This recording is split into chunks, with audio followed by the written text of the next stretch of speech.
3 minutes before my heart stopped, I knew. The room blurred, conversations faded into static, and a suffocating weight crushed my chest. If you don't get help right now, you're going to die," whispered something deep within me. What followed wasn't darkness but hyper-reality, a journey beyond the threshold where life and death converge. I've glimpsed humanity's future, felt the cosmic web connecting all souls, and returned with a truth most aren't ready to hear. Death isn't an ending. It's merely a doorway. And what awaits on the other side isn't just heaven or hell, it's something far more profound, beautiful, and terrifying. Leave a like and share your thoughts in the comments along with the city you're watching from. Now let's continue with the story. I found myself suspended in complete darkness. This wasn't the ordinary darkness we experience when turning off lights in a bedroom, where eyes gradually adjust and begin to make out shadowy forms. This was absolute, profound, endless darkness. I call it the abyss or the void because I don't know what else to call it. But strangely, in that profound darkness, I felt incredibly comfortable. There was no fear, no sensation of panic or disorientation that one might expect in such a space. Instead, there was a deep sense of peace, almost like being embraced. There was no up, no down, no sides. No dimensions, no boundaries, just infinite space. The feeling resembled floating on a still lake on a moonless night when you're the only one there. You simply float, completely supported, immersed in tranquility. No sounds existed, no light penetrated. Time ceased to flow in any recognizable way. I didn't feel like a separate individual anymore, but rather part of something greater, something vast yet intimate. This state reminds me of what psychologists call flow, that state in which people become completely immersed in the present, losing their sense of time and self. Or perhaps it's similar to what many spiritual traditions describe as a feeling of oneness with everything.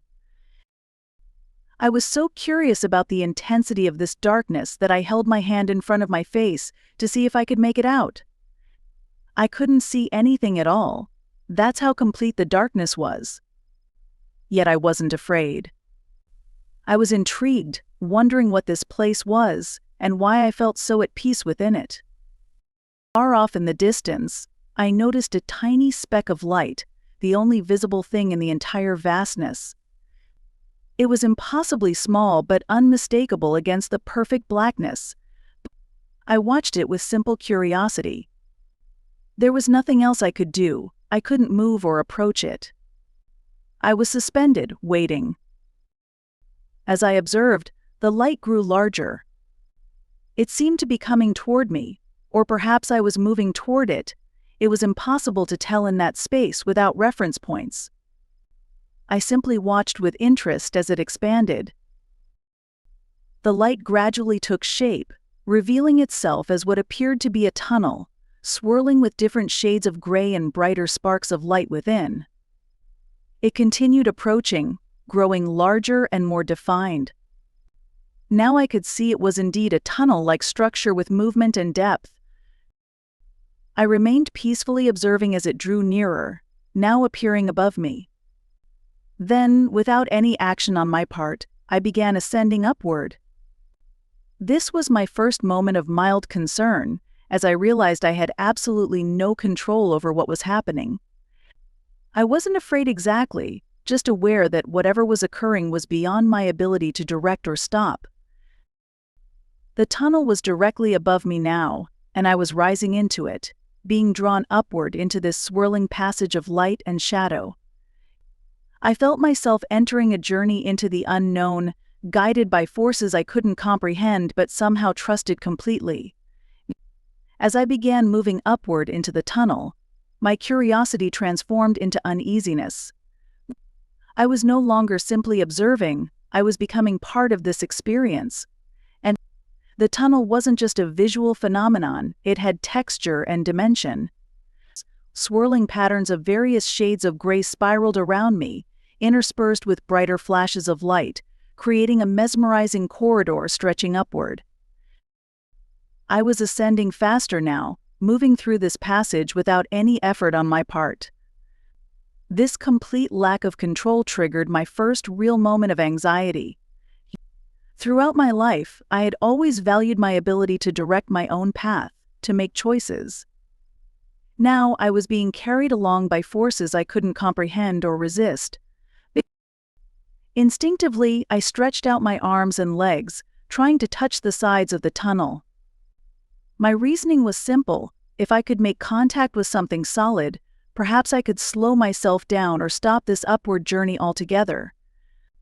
I was desperately trying to regain some semblance of control over the situation. But something unexpected happened. As I reached out, the tunnel expanded around me, keeping the walls just beyond my grasp. This realization truly frightened me. Not only was I powerless to stop my ascent, but even this small attempt to assert control was futile. The tunnel itself seemed responsive, adapting to my actions, remaining just beyond my reach. I definitely began to panic at this point. The weightless sensation of rising combined with the absolute inability to control anything about my circumstances was profoundly unsettling. I had no understanding of what was happening or where I was going. All my life experiences had failed to prepare me for anything remotely like this. Looking up, I could see the top of the tunnel was approaching. There was an incredibly bright light there, far more intense than anything I had ever witnessed. The light wasn't just bright, it had a quality to it that seemed alive, pulsing with energy. I continued moving up and over, feeling as though I was approaching the crest of some invisible hill. The sensation was both disorienting and fascinating, like cresting the top of a roller coaster, except I was moving through space without any visible support. As a child, I had asked my father what happens when we die. His answer was simple and definitive: nothing. We live, we die, that's it. You're in the ground and that's all. I had accepted this at face value.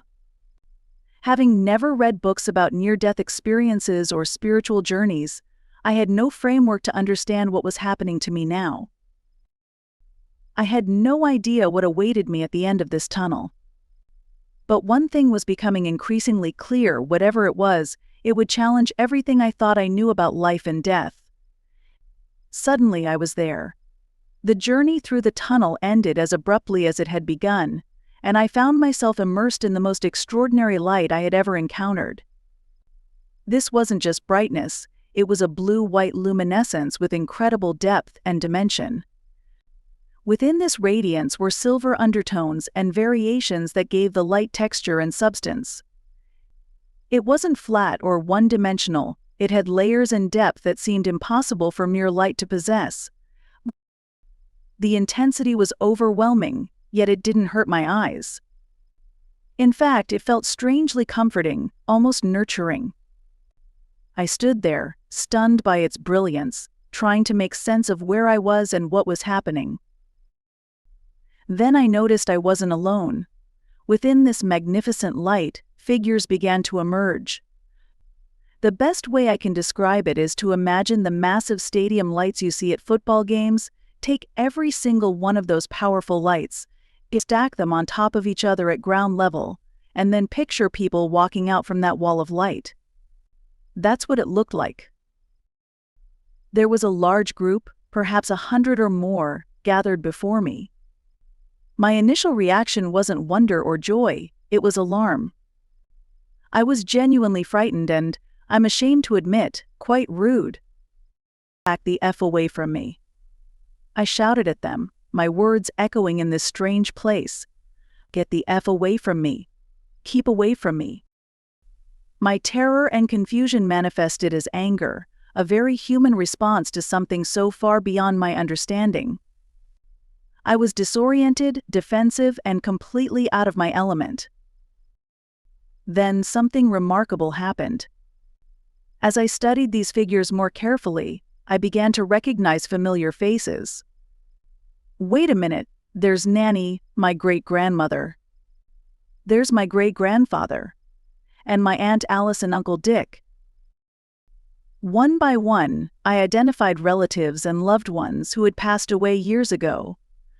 How could they be here? How could I be seeing them? None of this made any sense according to everything I had believed about life and death. I stood there, bewildered and overwhelmed, muttering to myself, "What's going on? Where am I?" Despite my earlier rudeness, there was no judgment from the gathered souls. They remained patient, radiating what I can only describe as unconditional acceptance. My great-grandmother stepped forward from the group. As she approached, emotions welled up inside me, bringing tears to my eyes even now as I recall this moment. With gentle directness, she said words that changed everything. "Heather, you have died." "No, that can't be," I protested, unable to accept what she was telling me. It was at this moment that I truly began to recognize the nature of the light surrounding us.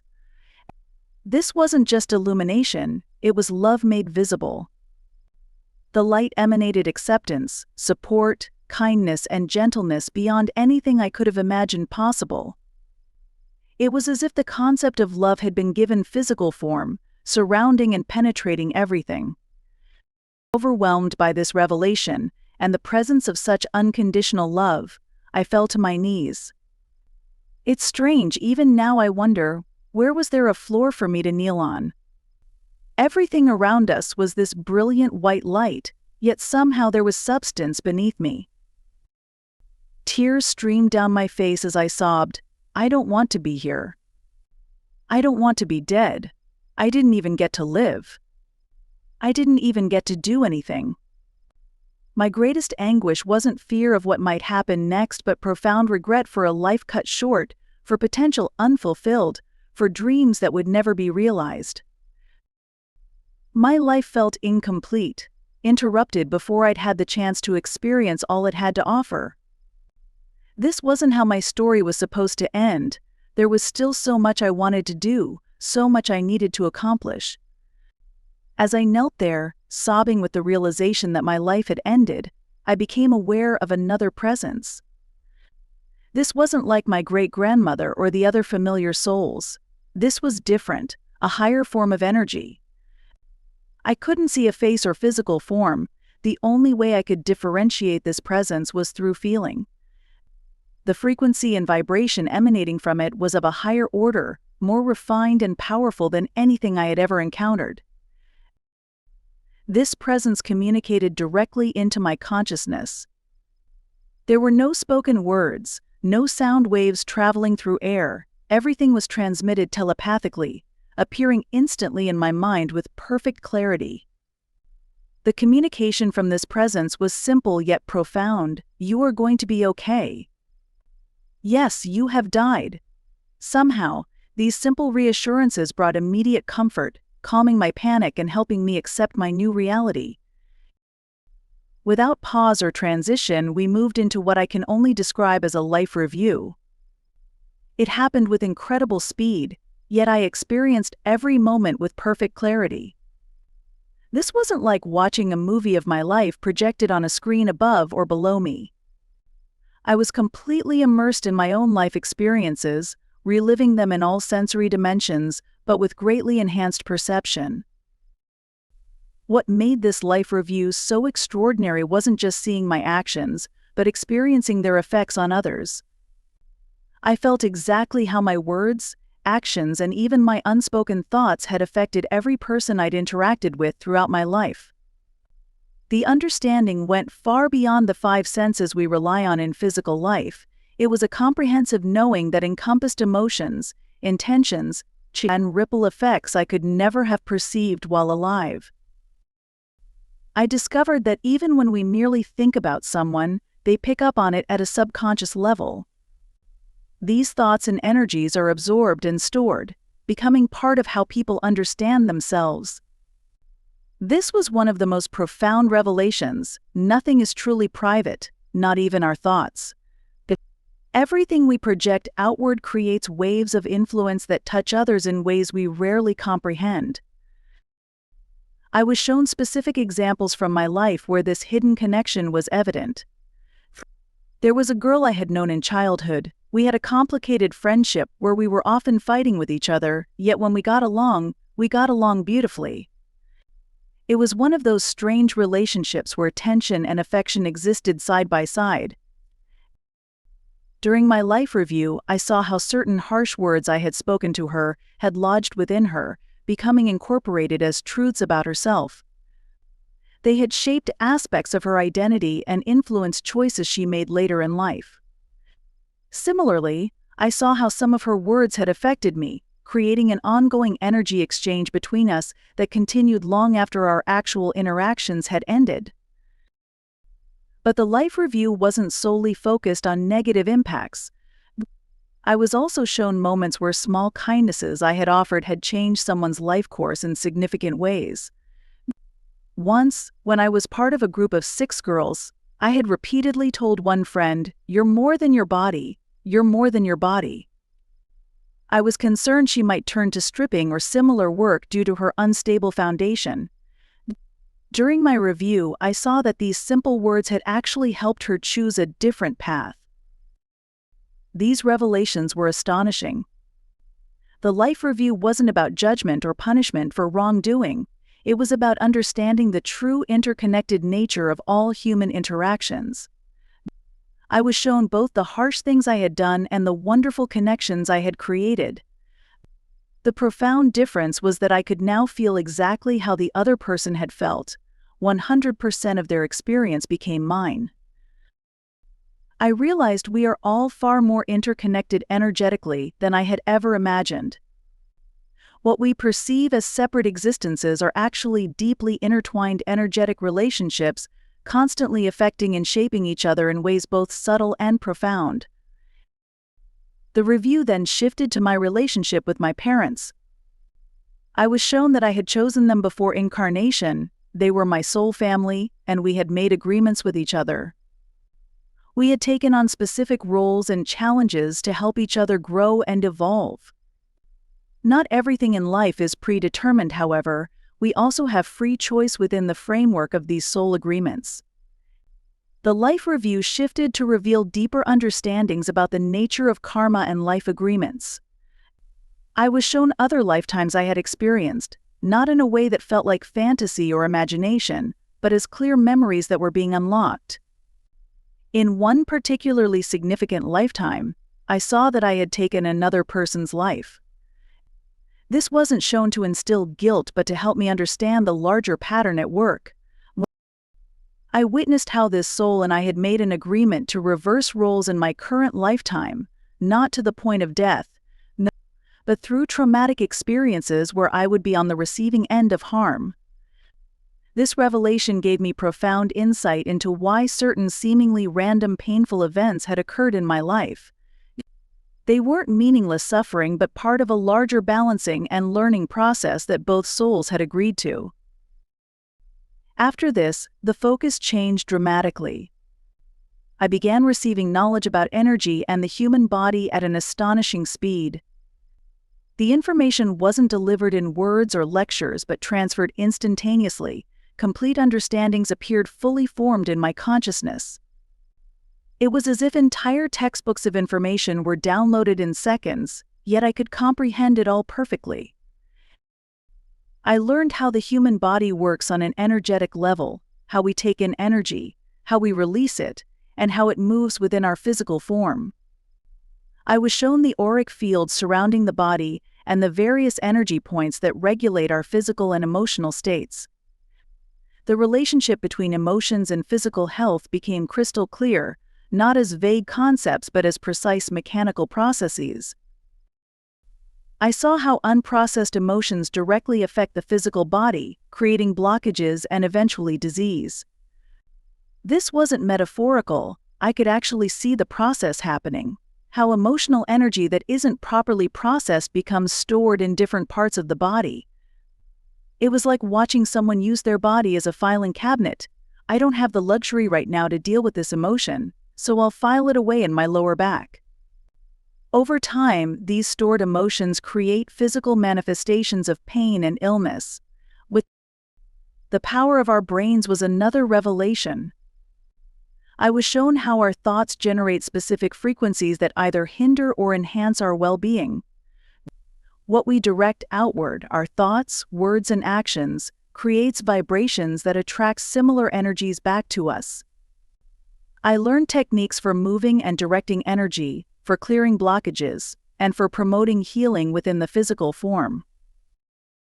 From this educational experience, I was suddenly transported to what I can only describe as the Crystal City. The beauty of this place was beyond anything I had ever witnessed on Earth.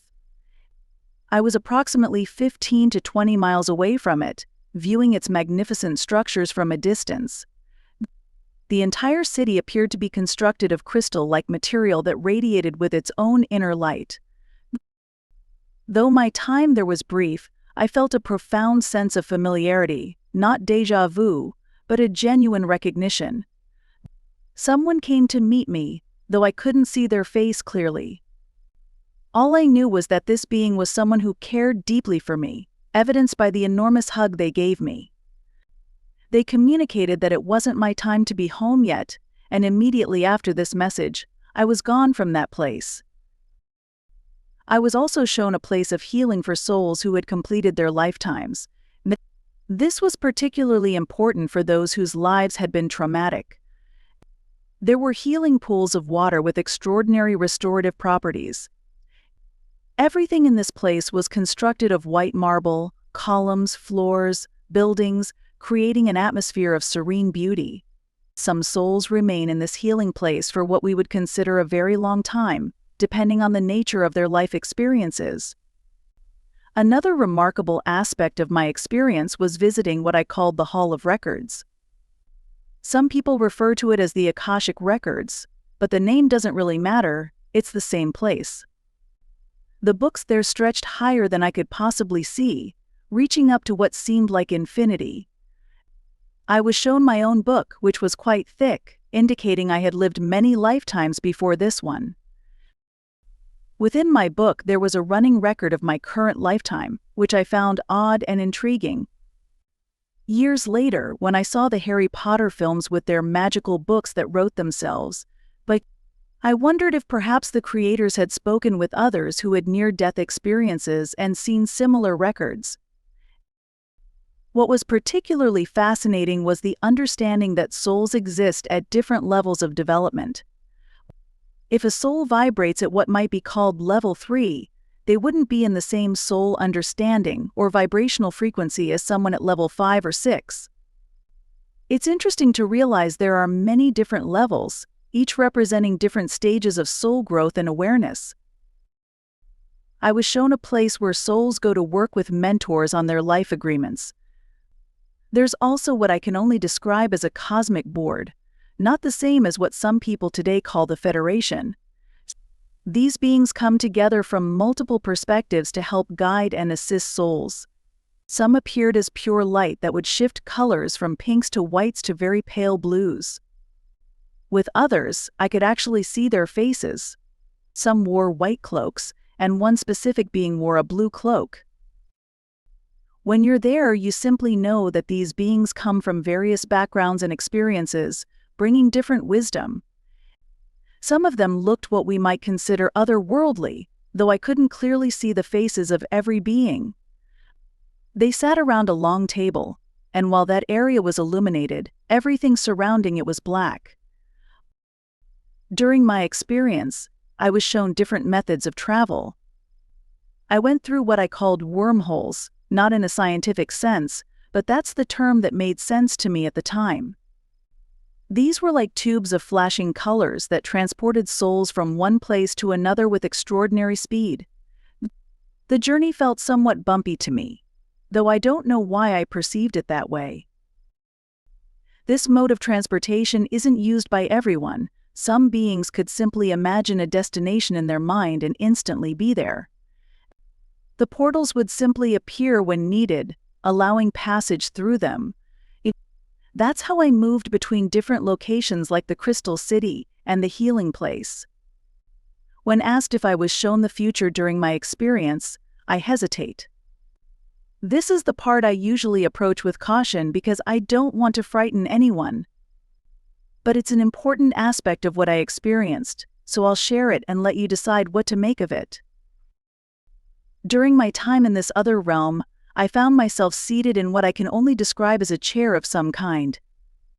Before me appeared golden spheres, much larger than basketballs. As I sat watching, one of these spheres would approach me, open up and reveal what looked like a moving picture or film inside, but it was far more immersive than any movie. The first images showed the beginning of mankind and our earliest conflicts. I witnessed humans warring against each other, murdering one another, through every period of Earth's history. One scene after another, relentlessly depicting humanity's violent nature throughout time.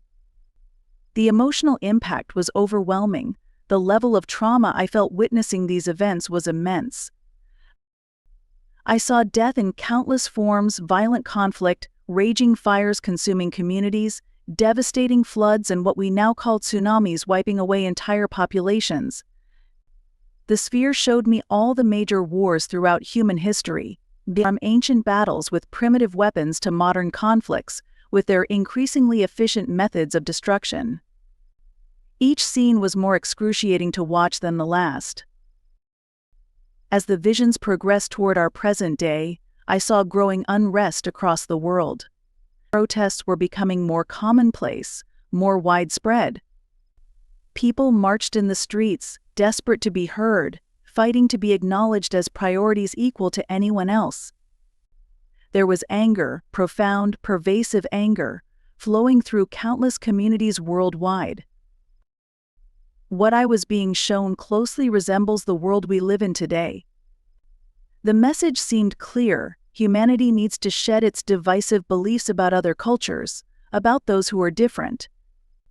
We need to move beyond our prejudices and preconceptions to progress toward where we need to go. The visions continued, showing civil conflicts erupting across the globe, not just in one region, but scattered throughout many countries and continents.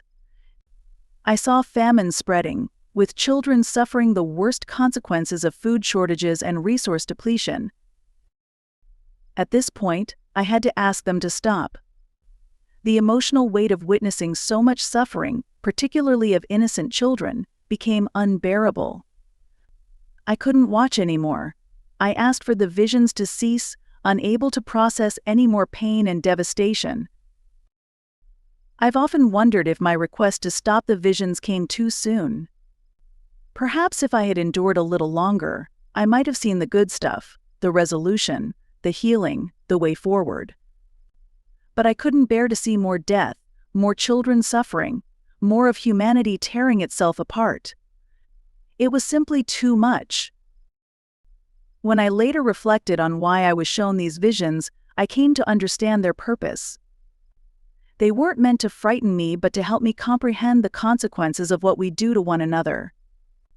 The conflicts I witnessed arose from countless causes: religion, land disputes, resources, crops, yet the root was always the same: our failure to recognize our shared humanity. The fundamental message was that we're all here for the same purpose. We are all brothers and sisters on this journey together, regardless of our superficial differences. The divisions we create, the borders, the prejudices, the systems of exclusion, are artificial constructs that prevent us from recognizing our fundamental connection to each other. These visions weren't showing me an inevitable future, but rather the consequences of continuing on our current path.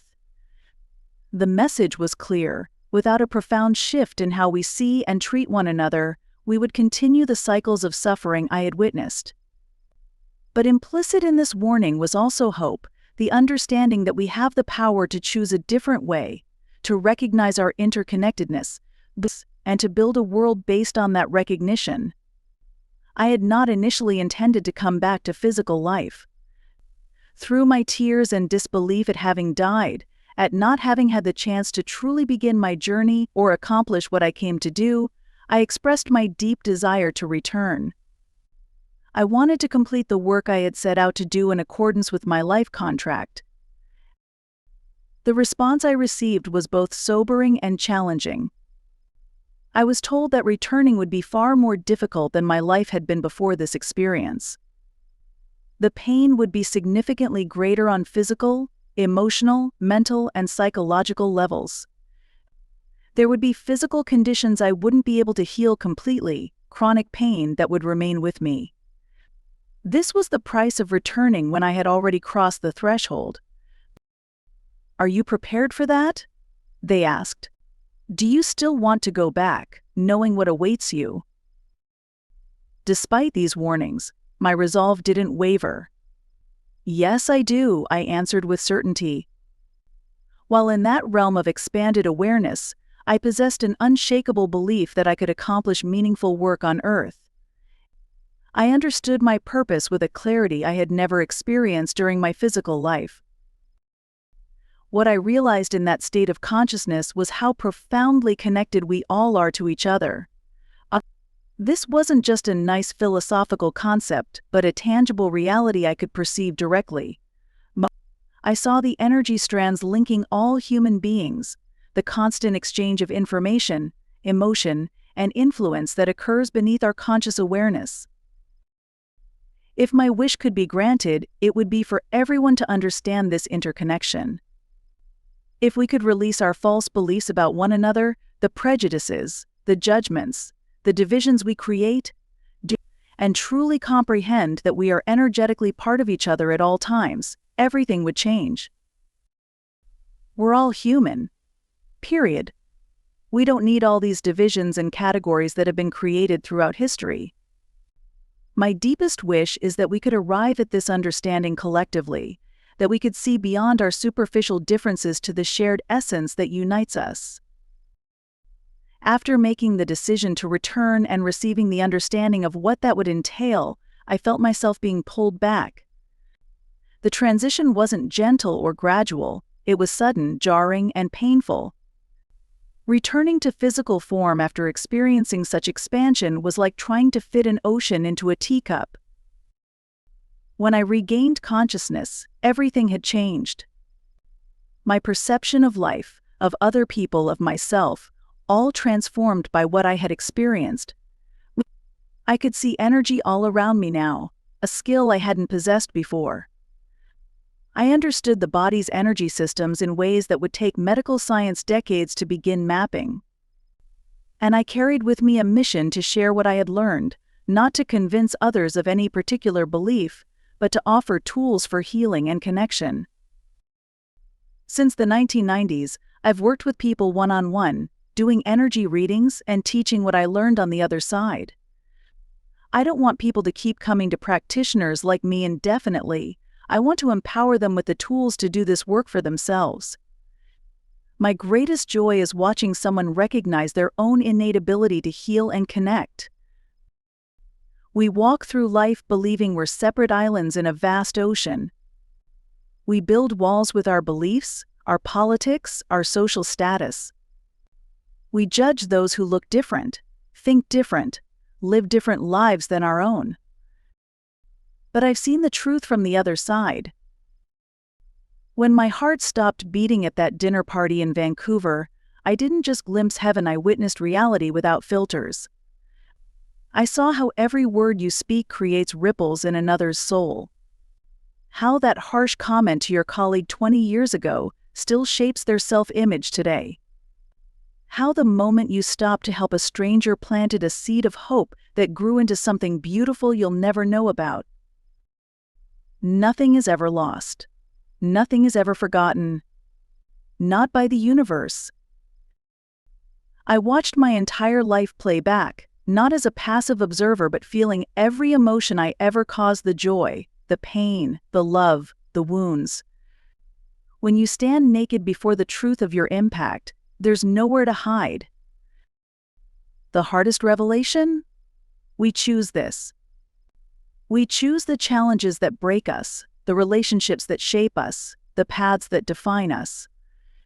Your greatest suffering might be the very thing your soul contracted to experience. I saw our future too, the conflicts tearing us apart, the hatred poisoning our collective soul, the tribalism that blinds us to our shared humanity. I begged them to stop showing me. It was too painful to witness. America, we're at a crossroads. The divisions you feel in your daily life at the dinner table, on social media, at work, they're symptoms of a profound forgetting. We've forgotten that beneath our differences, we are energetically connected. Your pain is my pain. Your joy is my joy. The mortgage that keeps you up at night, the child who won't return your calls, the diagnosis that changed everything, these aren't just your burdens to carry alone. They're part of our collective experience. The stranger you pass on the street shares more of your journey than you know. I return to this life carrying chronic pain as the price of my second chance. Some days it's almost unbearable. But I accepted it because I understood something essential. Our purpose here isn't comfort or individual achievement, it's connection. It's remembering what we've forgotten. Look at the person who frustrates you most. Your difficult family member. The colleague who tests your patience. The political enemy you can't understand. Now imagine feeling everything they feel. Their fears, their wounds, their desperate need to be seen and valued. Because I've experienced this, and I promise you it changes everything. You don't need to die to understand this truth. You just need to be brave enough to live as though you already know it. The next time you feel alone in your struggles or separated by differences that seem insurmountable, remember, the veil between us is thinner than you think. We are not islands. We are ocean. And somewhere beyond time and space, there is a record of your life where every act of kindness, every moment of compassion, shines brighter than gold. I hope you enjoyed today's story. Subscribe to the channel so you don't miss more stories like this. Leave a like and comment below what you thought of the story. See you in the next video.